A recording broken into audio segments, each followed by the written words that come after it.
3, 2, 1, and action. Thank you very much for inviting me to say something for your conference. I think that this is a thrilling and challenging time to be alive. It's thrilling because of the explosion of participatory methodologies, of which Positive Deviance is one. It's challenging because of the way in which donors in particular, funders in general, are exercising more and more control from the top down. I should tell you a story.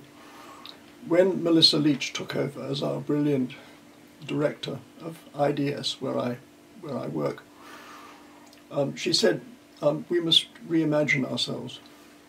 And in the gents' loo, on the door, when I went in one day and was doing my business, there was a sheet up there which said, "I am IDS's conscience, help me to reimagine myself."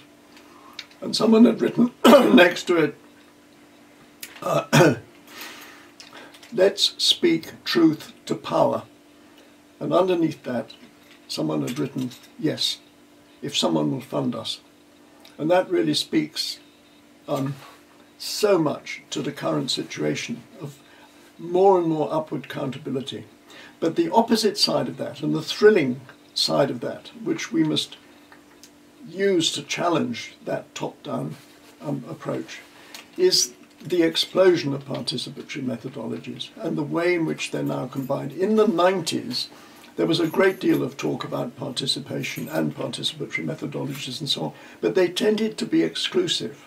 So people would say, "I do PRA," or I do reflect, or I do whatever it was, integrated pest management. But we're in a very different situation now.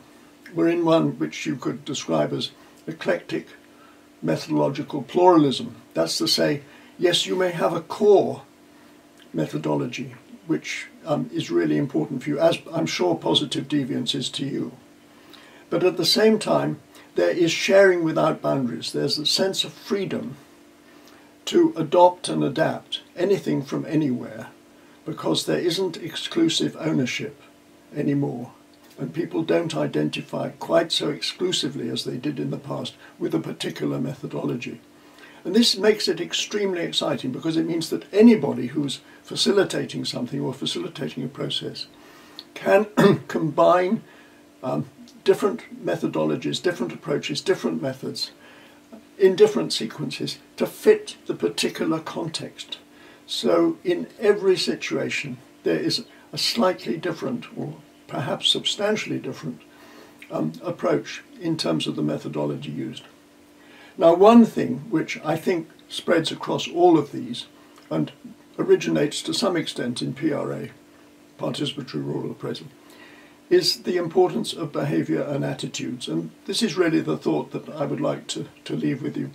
What we discovered in PRA was that people, ordinary people, people who are not literate, people who are very poor, have a far greater capacity to do their own appraisal and analysis than we had supposed. Much of this is visual, and the power of visual, of diagramming and analysis through visuals is something which I think is underused, underexploited in the development field. The other thing that we picked up very, very strongly was the importance of behaviour and attitudes, of not dominating, of having faith in people to be able to do things themselves. So a good facilitator, and facilitation is at the core of this. One should, if possible, think of oneself as a facilitator. A good facilitator will start a process and will then keep quiet, will listen, will encourage, will not interrupt, will not dominate. And sometimes we talk of this in terms of handing over the stick to people. So you may start with a stick, but then you hand it over, and other people take over, and then you withdraw, you keep quiet, you observe as the facilitator.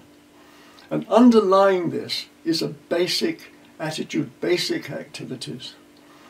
The basic attitude is the belief, which was characterized in the precept, they can do it. And the important, the absolutely vital behavior, which you can repeat again and again and again, is very simple. 2 short words. Ask them. So they can do it, and ask them. Let me wish you a very successful conference. Thank you.